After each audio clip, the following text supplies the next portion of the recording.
Right, we're going to do a combined dart that's neither at the shoulder or the waist. And the dart we're going to do is known often as a Dior dart. I'll just do a quick sketch of what it is. So again, we're not altering the shape of the bodice at all, just making the suppression more interesting. So start like that.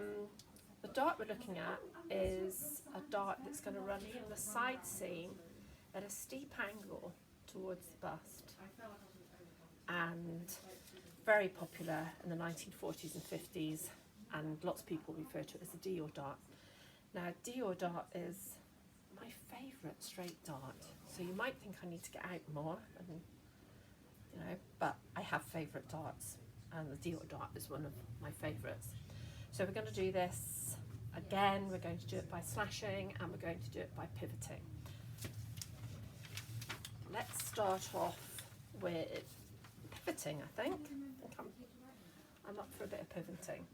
So the first thing, as with any new dart, we need to know what position it's going to go in. Or more specifically, we need to know at what point it's going to break out through a seam.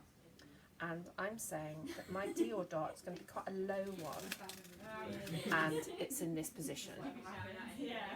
So I have to close this dart, and I have to close this dart.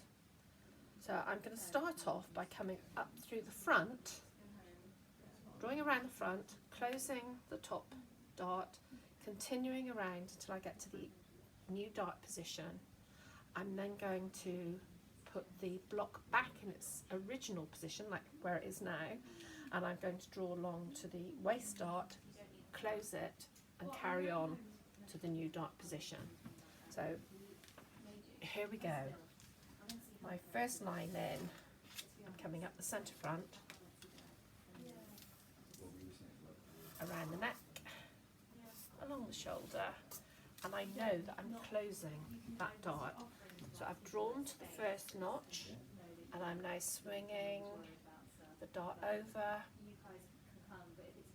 so it's closed, and I'm continuing to draw round. And I'm drawing, until I get to the new dart position. There we go. And now I need to start coming from the other direction. So I'm going to pop this back where it was before we started.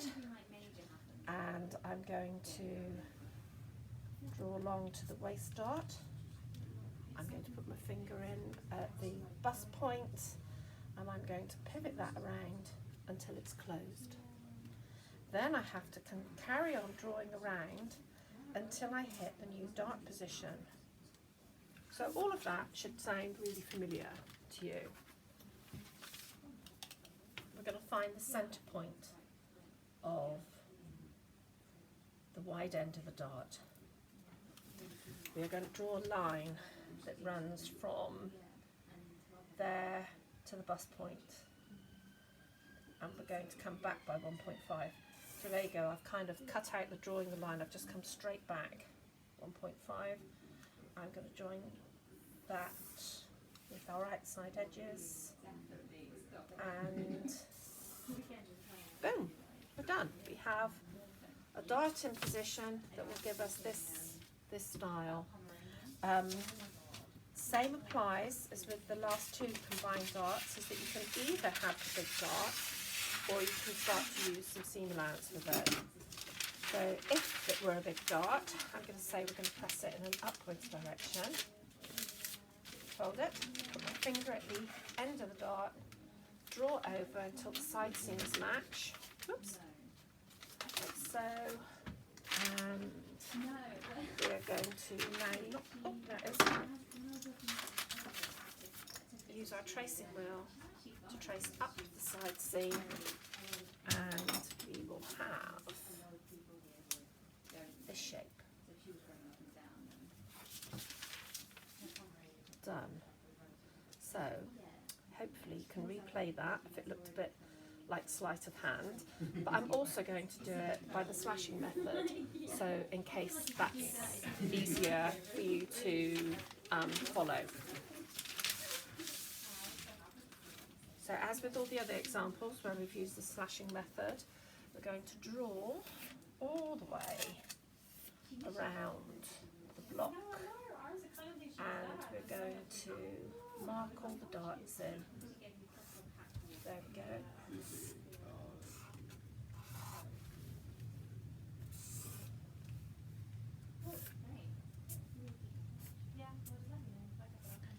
Beautiful. And we'll mark all the dart ends in and the very important bust point. There we go.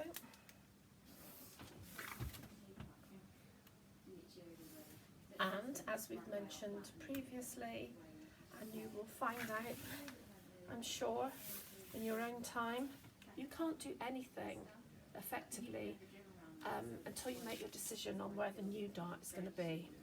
So my new dart is coming from quite low. It's cutting through the side seam at this point, and I'm making a line to the bust point.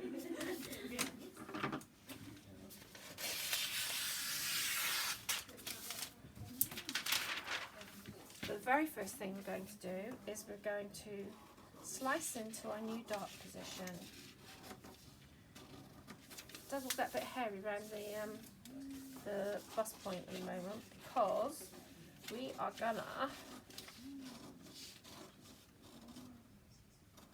cut to the bust point from the waist dart, and we are going to close that there. Lovely. We are now going to do the same with the shoulder dart. So down we go, and we're closing that dart, and you can see that the Dior dart position has just opened up.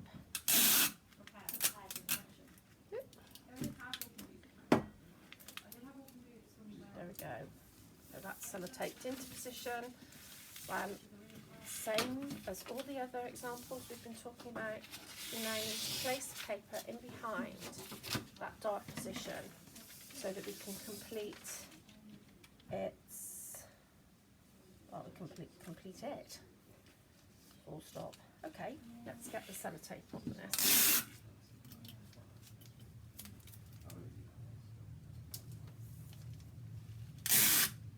I would say if you can manage to pivot, it is slightly quicker, but like I say, it's not any more effective. It doesn't do a better job, it just possibly does a quicker job, a little bit neater in the process. Okay, so I'm finding the middle point from our new gap that's been created. We're drawing a straight line that runs from that point through to the bust line, and we are coming back on that line by 1.5. Okay, and now we are going to join that up, and we have the new dart position. And again, you need to make the decision about whether you're going to have it as a dart or whether you're going to have it as a seam. What I think might be interesting for you to see is that if we decide that we're going to have that as a dart, but that we're going to have it pressed in a downwards position, it's interesting to see what the outside edge looks like. So, oops, I didn't quite sellotape that well enough, but you'll get the gist. I can feel that the dart comes out through the waist, and it also needs to come up the side seam. So our dart shape is rather fabulous. It comes down through our notch. That's the bit that sits at the bottom edge, and that sits there. So I would say that that's one of those pattern pieces that's satisfying just because it's got a really pretty shape on it, even though it's not doing anything different than that one's doing. Okay, so welcome to the Dior dart.